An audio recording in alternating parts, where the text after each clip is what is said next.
आणि आता आपण जाणून घेऊयात मुंबईमधल्या लोकल आणि रस्ते वाहतुकी संदर्भात।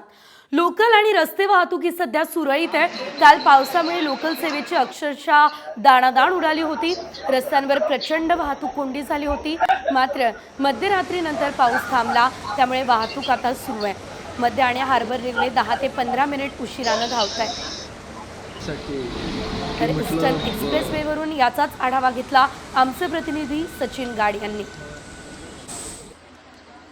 बुधवारी रात्री घरी परतणाऱ्या मुंबईकरांची पावसाने दाणादाण उडवल्यानंतर आज मात्र पावसाने विश्रांती घेतली आहे। त्यामुळे मुंबईतील रस्ते वाहतूक असेल, रेल्वेची सेवा असेल, सध्या तरी सुरळीत सुरू आहे। सध्या आपण आहोत सायन येथील पूर्व द्रुतगती मार्गावरती। आपण बघू शकतो की सध्या रस्ते वाहतूक ही सुरळीत सुरू आहे। पूर्व द्रुतगती मार्ग असेल, पश्चिम द्रुतगती मार्ग असेल किंवा मग मुंबईतील इतर रस्ते असतील, सध्या तरी कुठेच वाहतूक कोंडी दिसत नाहीये।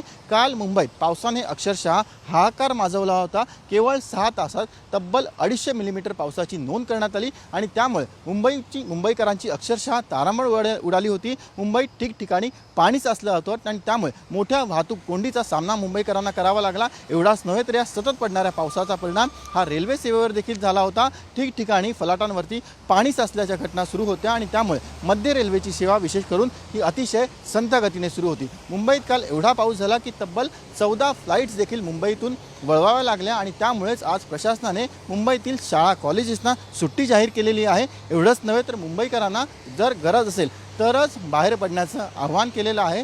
सध्या सकाळची वेळ आणि त्यामुळे आपण बघतोय की रस्त्यावरती वाहतूक नाहीये। मात्र आज देखील मुंबईला रेड अलर्टचा इशारा देण्यात आलेला आहे। आज देखील जर पीक आवर्सला मुंबईत मुसळधार पाऊस पडला तर आज देखील मुंबईकरांना मोठ्या वाहतूक कोंडीचा सामना करावा लागू शकतो। व्हिडिओ जर्नलिस्ट नितीन बोढारेसह सचिन गाड, साम टीव्ही, मुंबई।